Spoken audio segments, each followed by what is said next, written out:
को। राज्यपाल श्री प्रताप शुक्ल ने राजभवन से तांदी गांव में हुए भीषण अग्निकांड के प्रभावित परिवारों के लिए राहत सामग्री से भरे वाहन को हरी झंडी दिखाकर रवाना किया। इसके अलावा उन्होंने 5 अन्य राहत सामग्री से भरे वाहनों को रवाना किया। तांदी गांव की घटना पर दुख व्यक्त करते हुए राज्यपाल ने कहा कि अग्निकांड से वहां की विरासत ही चली गई है, जिसे पूरा नहीं किया जा सकता है। जो लोग वहां हमारी संस्कृति को देखने जाते थे अब वो नहीं देख पाएंगे। तांदी गांव में जिला स्तर पर राहत कार्य संचालित किए जा रहे हैं।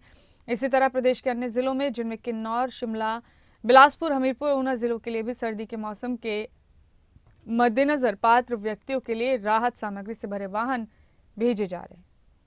सर्वसुलभ स्वास्थ्य सेवाओं से स्वस्थ हिमाचल का सपना हो रहा साकार। बेहतर और किफायती स्वास्थ्य सेवाएं लोगों को मिल रही है घर द्वार के निकट। प्रदेश के लोगों को बेहतर स्वास्थ्य सेवाएं प्रदान करने के लिए 69 आदर्श स्वास्थ्य संस्थानों में 1-1 करोड़ रुपए से अत्याधुनिक मशीनरी स्थापित कर 6 विशेषज्ञ चिकित्सक नियुक्त किए जा रहे हैं। डॉक्टर राधा कृष्णन राजकीय चिकित्सा महाविद्यालय हमीरपुर के जोल सप्पड़ में 400 करोड़ रुपए की लागत से बनाए जा रहे नए परिसर में लगाई जा रही है विश्व स्तरीय मशीनें। मरीजों की सुविधा के लिए उपलब्ध होंगे 292 बिस्तर, 42 करोड़ 90 लाख रुपए के IGMC शिमला चिकित्सा महाविद्यालय चंबा के 10 करोड़ 38 लाख रुपए और डॉक्टर राजेंद्र प्रसाद राजकीय आयुर्विज्ञान महाविद्यालय टांडा के 10 करोड़ 27 लाख रुपए के ट्रॉमा सेंटर्स को किया गया जनता को समर्पित। श्री लाल बहादुर शास्त्री राजकीय चिकित्सा महाविद्यालय नेरचौक में स्थापित की जाएगी MRI मशीन।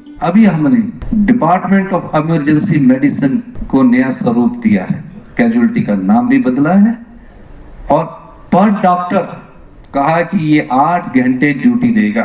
हमने कहा world class doctor patient ratio होना चाहिए, स्टाफ नर्स पेशेंट रेशो होना चाहिए। और हमने अब फैसला किया है कि गायनिंग में 4 पेशेंट को 1 नर्स देखेगी, पहले 12 को देख रही है। ICU में 1 नर्स 1 ही पेशेंट को देखेगी। तकरीबन हम 900 स्टाफ नर्सेस की भर्ती करने जा रहे हैं और 200 डॉक्टरों की भर्ती करने जा रहे हैं और तकरीबन SR, MD और जो DME और जो एसोसिएट प्रोफेसर, असिस्टेंट प्रोफेसर, इन सब की पद भरने के हम इन 6 महीने में फैसले करने जा रहे हैं। मुख्यमंत्री ठाकुर सुखविंदर सिंह सुक्खू के प्रयासों से स्वस्थ हिमाचल का सपना हो रहा साकार। सूचना एवं जनसंपर्क विभाग हिमाचल प्रदेश सरकार द्वारा जनहित में जारी। प्रकार की आकस्मिक घटनाएं होती हैं तो विशेष स्तर पर सरकार को या प्रशासन को सतर्क होकर के उन लोगों को सहायता पहुंचाना चाहिए। स्थानीय स्तर पर प्रशासन वह कार्य कर रहा है। राजभवन रेड क्रॉस के माध्यम से 6 गाड़ियों को भेजने का काम किया है। उसमें मुख्य रूप से कुल्लू के कांदी गांव जहां आग लगी है और एक तरह से विरासत चली गई है। जो लोग देखने के लिए जाते थे, वहां जाते थे तो वह उस गांव को देखने चले जाते थे, लेकिन उसका बहुत बड़ा नुकसान हुआ है, उसको पूरा नहीं किया जा सकता है। फिर भी ऐसे 6 गाड़ियों को राजभवन की तरफ से भेज करके उन लोगों को राहत पहुंचाने का काम किए हैं। हमारे सचिव चंद्र प्रकाश वर्मा जी कई दिनों से इस पर लगे हुए थे, DC से बात कर रहे थे और सबको करने के बाद जो है इस गाड़ियों को भेजने का काम किए हैं। सहायता के रूप में पूरे उनके जीवन से जुड़ी हुई जितनी चीज़ें हैं वो सब भेजने का काम। और आपको बता दें कि नौतोड़ आवंटन पर राजभवन से फैसला न होने के मामले में राज्यपाल श्री प्रताप शुक्ल और कैबिनेट मंत्री जगत सिंह नेगी में ठनी हुई है। प्रस्ताव पर लगाई गई आपत्तियों का अभी तक कोई जवाब नहीं आया। किसी के चुनावी वादे को पूरा करने के लिए नहीं है राजभवन नियमों के हिसाब से चलता है, ये कहना है राज्यपाल का। उन्होंने कहा कि हमने सूचना मांगी है कितने लोग हैं जिन्हें नौतोड़ देना हो, फेक नाम दिखाने की कोशिश की, राजभवन जिम्मेदार नहीं।